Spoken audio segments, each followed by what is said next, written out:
And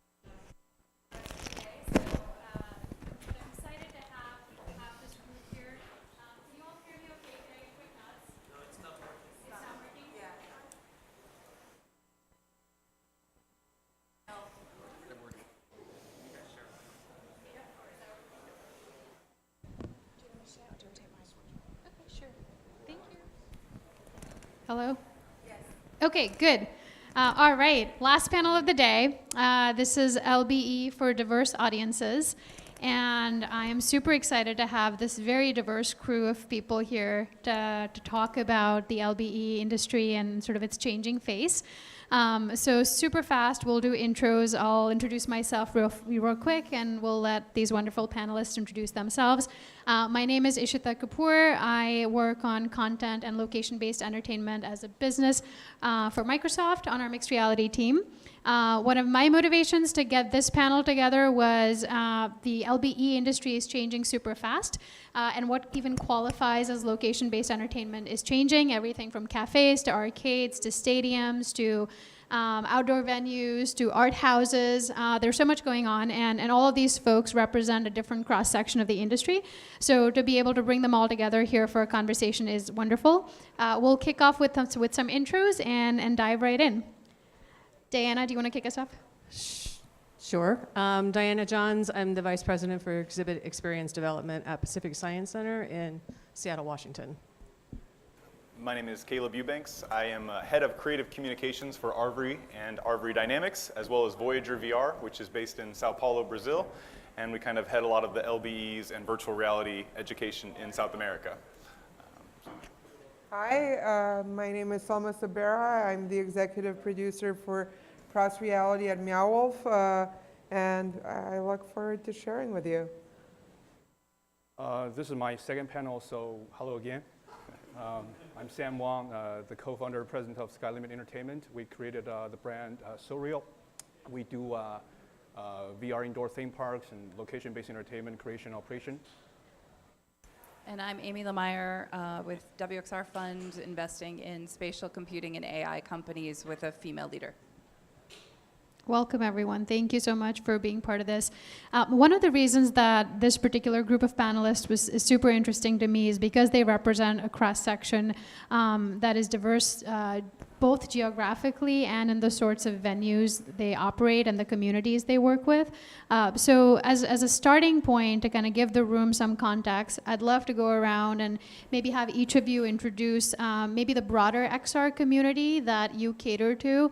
We obviously have North America, China, Brazil, Santa Fe, the Pacific Northwest, all represented here. So kind of talk about the XR communities in sort of your home base, and a little bit more specifically for the venues that you cater to. What does that look like? Who comes to your venues?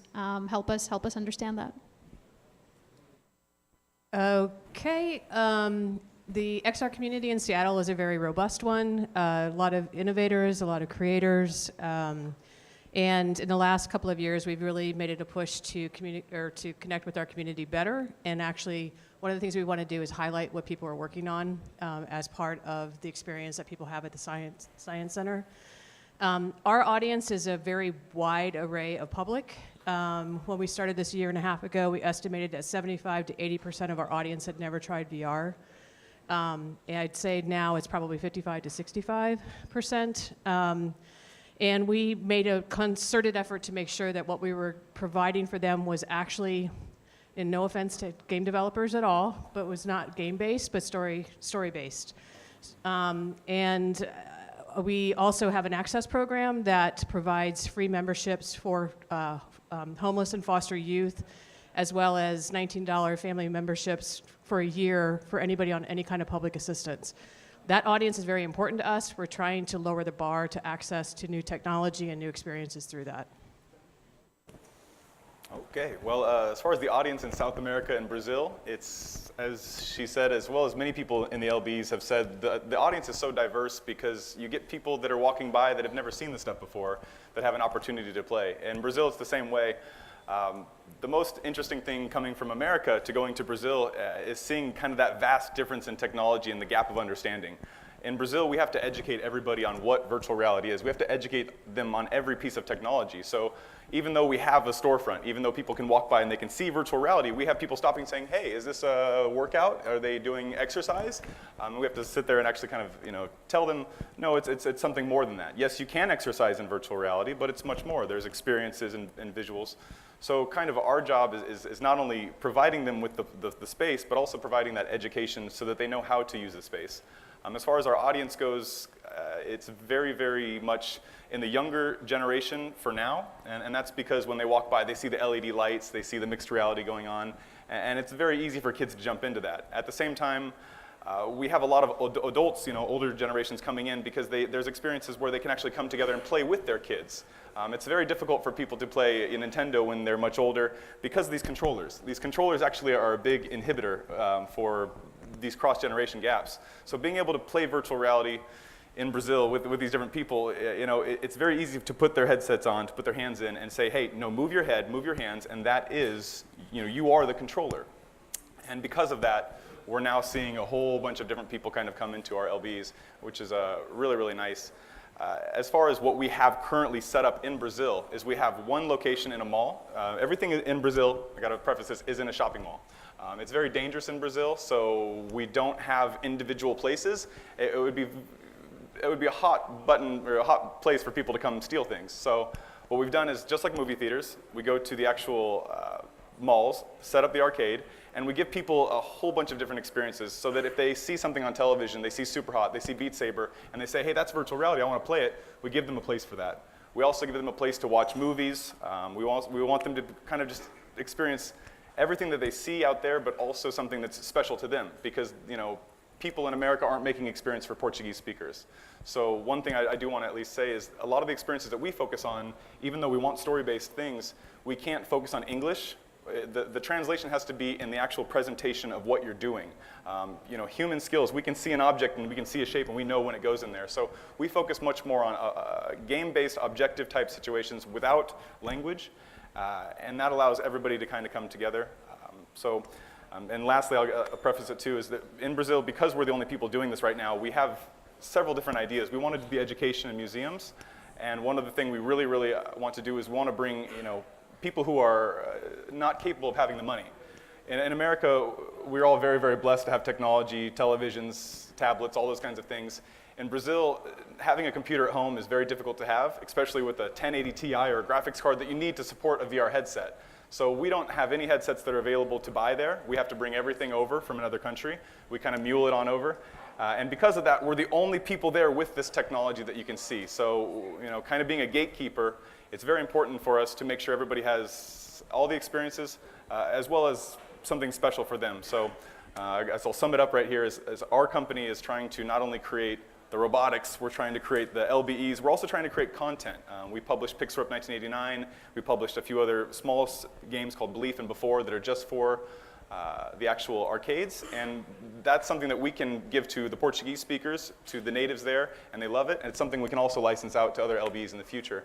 But we want to kind of do the full circle thing, because nobody's going to do it for us there, and we're kind of by ourselves. But as far as what we create, it's constantly evolving, and I'm learning from everybody else here too, so we can be on par with the rest of the world. We don't want Brazil to be left behind, so that's our goal. Thank you. The language and culture piece that you allude to, I think, Sam, if you can, when you kind of talk about sort of your community and what you see in Beijing, that would be cool to hear about as well. But thank you. Meow Wolf is located in Santa Fe, which I think for VR and mixed reality is kind of an up-and-coming market. So we don't really have a lot of LBEs. If we do dabble in VR, it's mostly in the form of an art form more than an arcade. So Meow Wolf is interested in VR as an art form that we could showcase in one of our art centers as single installations.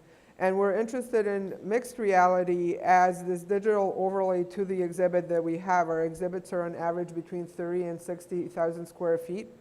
They're fully immersive, so you come into a space that's very elaborate. It's very, there's already a narrative and a story, and it's an interactive even without this layer.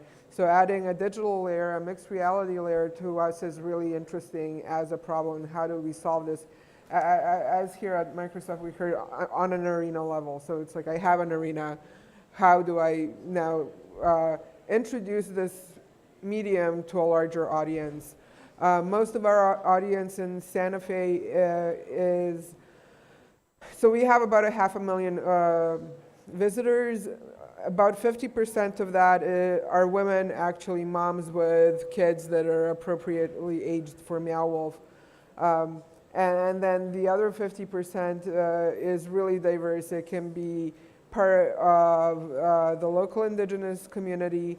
It could be tourists who come mainly from Colorado, Texas, and the surrounding states.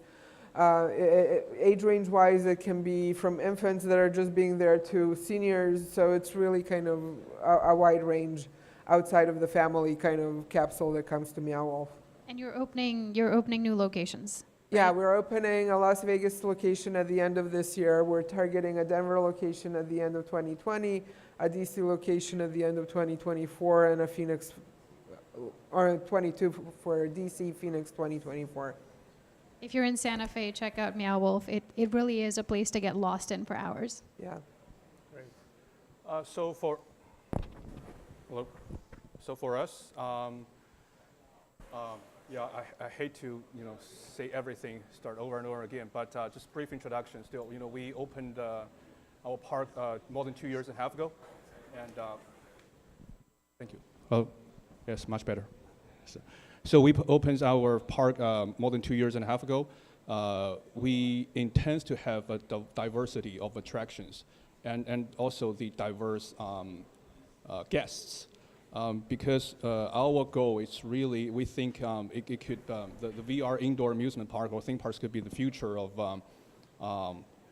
what Universal Studio Park does or what Disneyland theme park does. You need to get people to go in there and pick what they like, to pick and choose. They can, we want everyone to get their interests, like teenagers and families and couple adults. They all get what they need. What we learned from a park, it's almost every of the guests, they like interactivity rather than passive. They like to compete with each other rather than team up. They like team up, but they like to compete with each other more.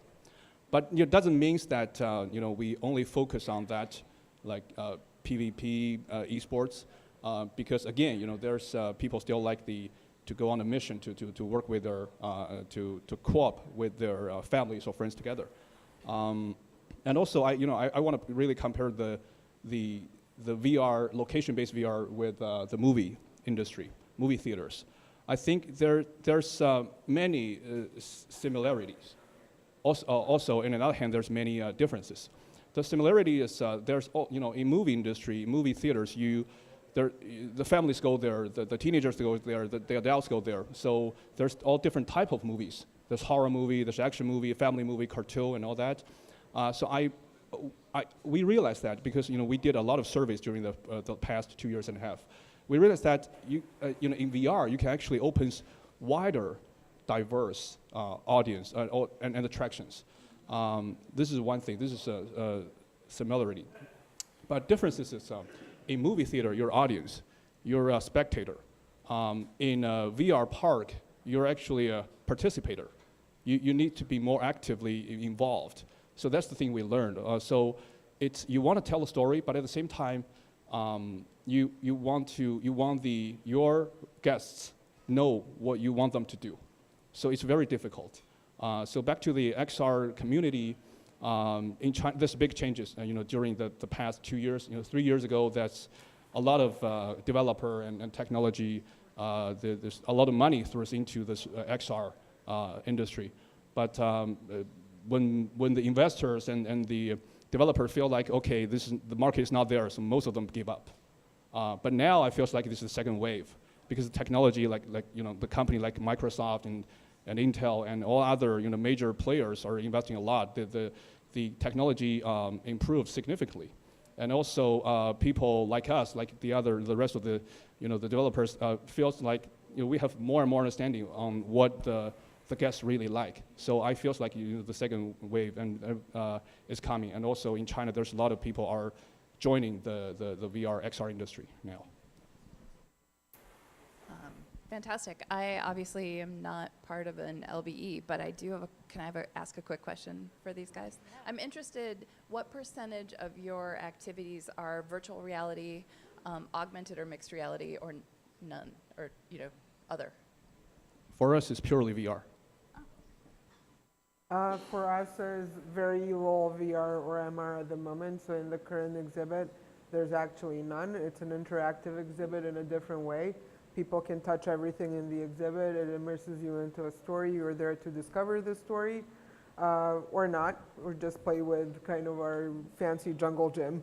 And then as we look to the future, we've done various tests with our work where we are incorporating either mixed reality in some cases, virtual reality, because we do have the benefit of having our own model shop that can build different props, and then we can integrate with a team of engineers and fabricators, something that's very custom and then speaks to the experience inside the headset. As far as Voyager arcades go, we actually use mixed reality to get people in the door. It is something, you mentioned they're similar to movies, and like I said, we're in malls, but we don't just put ourselves in malls, we try to put ourselves across from the movie theater. So you've got the food court, the movie theater, and Voyager VR arcade. And what happens there is people see that mixed reality out in front, and it stops crowds. I mean, you walk out there, and if somebody's playing mixed reality, you've got a whole crowd just completely stopping at that wall where the wall is. They don't want to go past the wall, they want to see what's happening right there. So we use it kind of as a ploy to get people in. Overall, we really want to have every single station have mixed reality, so we're currently doing some logistics with Z cameras, Z depth cameras, to see if we can not paint the entire place green, because that's not so nice to walk into a big green environment. We kind of like our blues and our LED lights and stuff, so if we can somehow manage those lights and still get the mixed reality, we think that that's the best way overall to sell VR. Even talking like you just said about the ads, when we create our advertisements for Facebook, what we're doing is we're taking photos of people and we're photoshopping them into the environments, and so we want people to see people in the place. We don't want them just to see the game, and we don't want them just to see people, because that doesn't sell it. So, and as we all kind of know, right now mixed reality is the best way to see somebody in VR. So if you've never seen virtual reality before and you're on the outside, man, what a great way to stop yourself and to understand what they're actually doing there. So.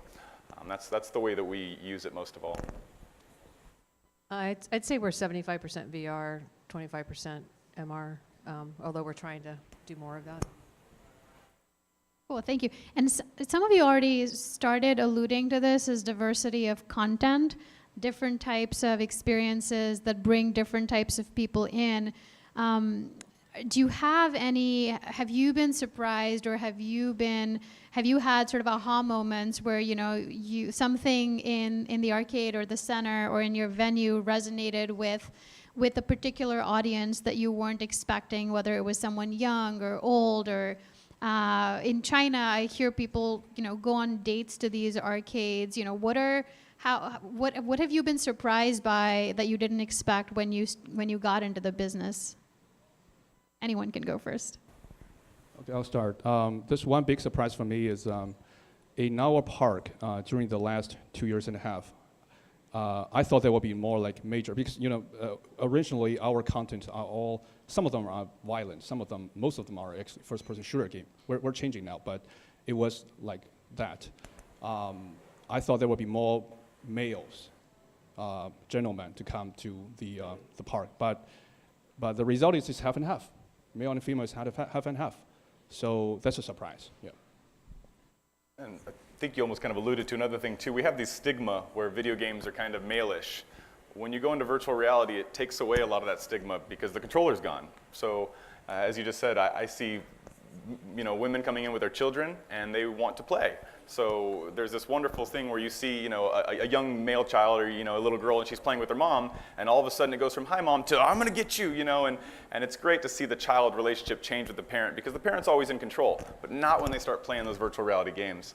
We have a license with, was it Jousting Time, where they're screaming back and forth, and that's just a wonderful thing to see kids and their parents play, or even adults play with each other, because, they're going back to being a kid again. And that's really one of the key things that VR allows us to do, is we can kind of putting a headset on, we're not getting judged so much, and we're just caring about what's in front of us. Because of it, the diversity of what you can do in VR opens up quite broadly, but you still have to get them in the headset. So to get them in the headset, once again, speaking with us in Sao Paulo, being in South America, we have these little bit of we have certain things that we've designed to get people in the headset. And what we do is we kind of have a full service arcade. We knew right away when we were starting that it wasn't going to work if we put people in a room and said, here's all the games that you have and here's a headset and have fun. They weren't going to do it. Not only weren't they going to do it, but they weren't going to understand what it was and they wouldn't enjoy themselves. Plus, that model just doesn't work. So what we actually have is when you come into our place, somebody says, hello, hi, nice to meet you, let's walk around. So here we have this experience, this is super. They kind of tell you each thing and which one would you like to play first. And that person kind of gets to go from there. So because of that, we really help people get into VR. And then if they come a second time or a third time and they don't want help, then feel free to jump on in. I haven't seen other places quite do that, but we have to do that where we are. If we don't do that, we're not going to get the customers. But because of that, these friends, they go home and they tell their friends about it, and they tell their mom and they tell their grandma. So we're seeing this diversity come from word of mouth, and it's really piggybacking on the fact that they're having really good times there with the people feeling comfortable. And even on a negative side, if we're too busy and we don't have people for them, then the negative comments we get are, hey, I didn't know what to do. I took my headset off and I sat there and I just kind of sat there for a while. It's like they don't know what to do with these headsets. I think that education is a huge thing. Even in America, where we have a lot of education, when you talk about virtual reality, I don't think everybody understands what's possible with it. So, I think that's really important when it comes to getting everybody involved. I want to add on one more thing about this. When you get really busy, that's exactly the problem we run into.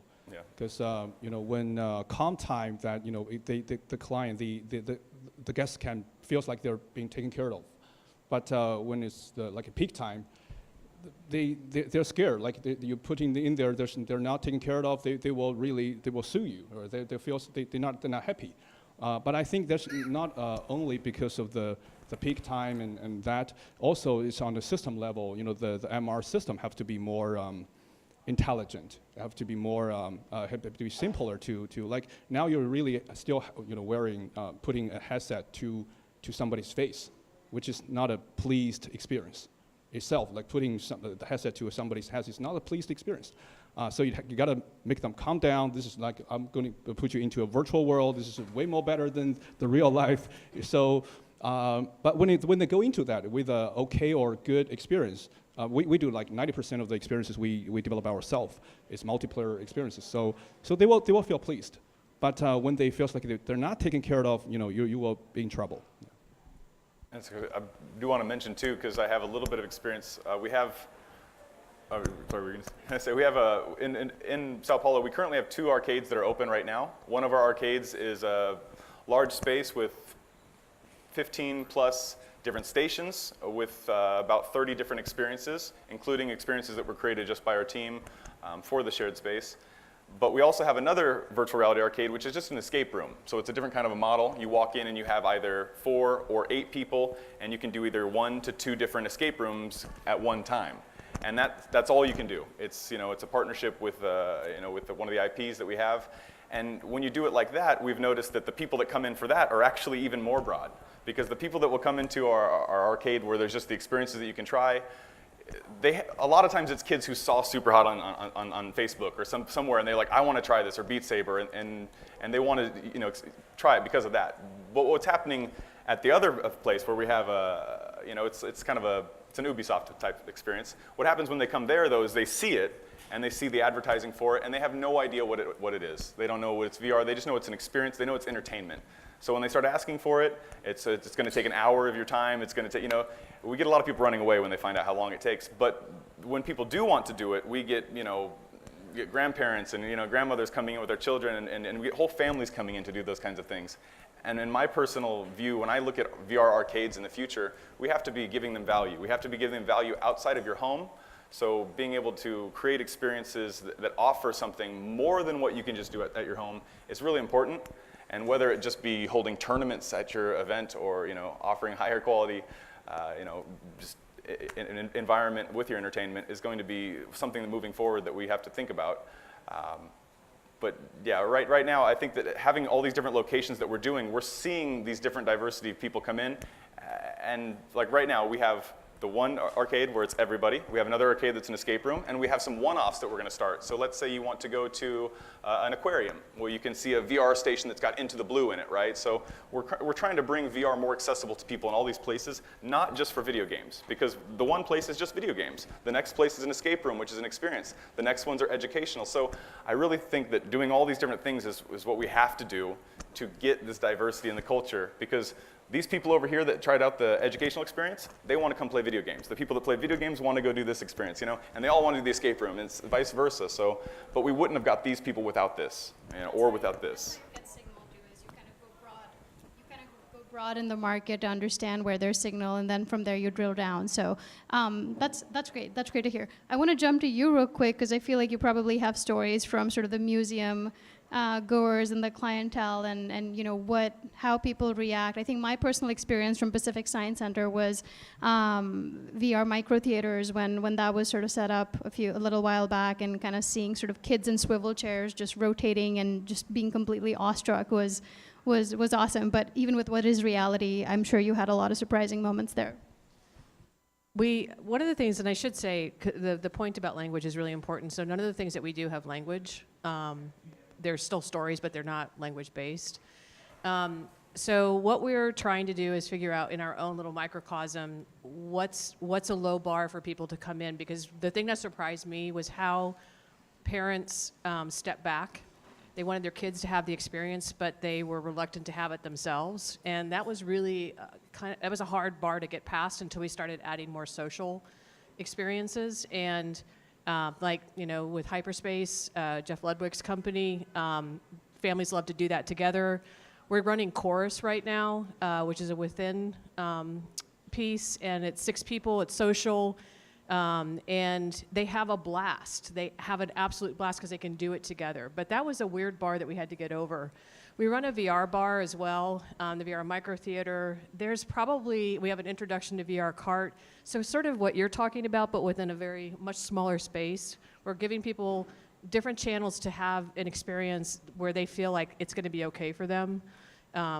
But yeah, the parents, you know, they want their kids to have the experience, and we want everybody to have the experience, especially so they know what their kids are experiencing. So switching gears just a little bit, I want to talk about the business of broadening appeal and the business of growing your total addressable market, and how that is sort of it's a choice that may come naturally to some of these institutions. It's sometimes a choice that involves risk. Amy, you're obviously plugged into, you know, what it means to supporting the industry in sort of a holistic way. So be curious to hear, for those of you running the business side of things, how is diversity and how is broadening appeal sort of a business choice that you have to think about, and sort of the risk and reward of it? As you guys were saying earlier, and as Joanna Popper was saying as well, right, a diverse set of experiences attracts a diverse set of people, right? And people like different things. Not everyone's going to like the same thing. So in order, you can choose to focus or you can choose to be broad. It depends on what your market is, right? And then as Caleb was saying a little bit earlier, I think it's also important to just make sure that from an LBE perspective, you're differentiating outside of what you could do in one's home, right? Because the hardware is going to get cheaper soon, and those experiences, kids will be able to play with each other at home. Why would they want to leave, right? So there needs to be a reason to go to another place, and that's to do things that they can't do at their home, or potentially to do things cross-generationally. So I think it's really depending on what kind of business model you're choosing. I think typically there's 2 models. One is you created a content or a system that's good for location, for any locations. Then if it's one content or only 2 contents, you want to partner with someone who already have a successful model. You want to partner with an operator like Dave & Buster's and movie theaters and shopping malls. You want to set up your business, your VR business, with someone close or inside some entertainment centers. On the other side, we believe that VR it could be its own destination. I mean, a destiny. So we set up our Beijing one. It's a tourist destination. At the same time, the tourists and local people are half and half. It's big enough. It's 40,000 square feet. And so people, when they see there's China version of Yelp, there's TripAdvisor, they notice, okay, there's a new thing. It's a purely VR theme park. They want to come. They treat it as a destination. Of course, we have to offer the diverse content that fits everyone's needs. So that's another side of business. But if you want to do that, you have to take the risk, because you're on yourself. You have to offer merchandises and food and beverages and all that. So I think it's different. Yeah, I would also say for Meow Wolf, one of our baseline business models always has been to invite the artists from the community to contribute to the exhibit itself, and kind of having an open conversation with people who either have a fresh take on VR, they're not in a franchise studio theme. They can, and we like to also help them if they don't have certain skills and elevate their vision kind of to realize that vision and make it real. So for us, we're really looking at diversifying within the community and enabling artists to show their work inside Meow Wolf, and not just us produce that work. And as far as business-wise, with what we're doing in South America, we are trying really, really hard to partner with influencers, because we find a lot of value in the community that we have there. Mainly because people have so many different things that they pay attention to on the public screen as far as media goes. We thought that it was best to do that. So when they came to me and they said, hey, we have a budget, we're going to try to contact all these gamer influencers, I said, no. I want to contact the beauty vloggers and the cooker and the chefs. I want to contact everybody, not just the gamers. And that's what we did. And VR is such a clickbait type thing that everybody wants to show it off. They all want to do it. So whether they're involved in games or not, we had influencers of all kinds come when we first opened up these places and just play and show off to their friends. Because those are the people we want. We don't want just the gamers. And I can say that really did help us from that initial launch, bringing the influencers in, letting them play for free, giving them that value of a week early free time. That really helped us set our whole business plan off with getting customers in constantly. We also partner with television shows to try to get, so if somebody's going to win something on a Brazilian TV show, they go to Voyager. If somebody's going to get some kind of a gift, they get sent to Escape Room. That way we are just constantly bringing it in light, and those things are really taking care of us right now. So those kind of partnerships I find a lot of value in, and they're the cheapest ones to do, because it's a value transaction. So this is a really great question, and we're trying to figure this out. If you've ever gone to your favorite science center, museum, these are not-for-profits. Usually the gate, for us, almost 80% of our annual income comes right through the gate.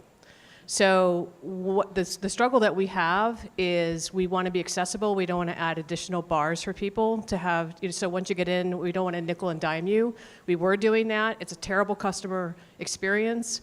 Also, if we say we want to provide more access, then we need to walk the talk. So it costs about $25 for an adult to come into the Science Center.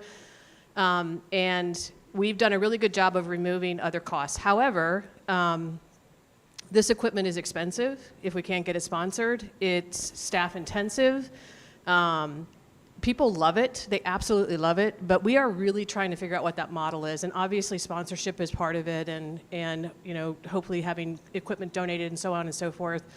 But yeah, we're in the middle of figuring this out. We essentially took 10,000 square feet, turned it into an incubator called What is Reality, and literally it's part of what we're testing. So I don't have the answer yet. Cool, thank you very much. And I'm being told that we need to wrap up because we have cocktails waiting for us. But hopefully that was a useful perspective, and catch these guys for in-person conversations, either right after this or, throughout the next day.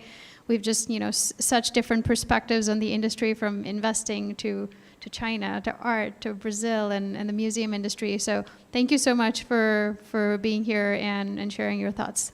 Thank you. Thanks for having us. All right. Wait, Thank you.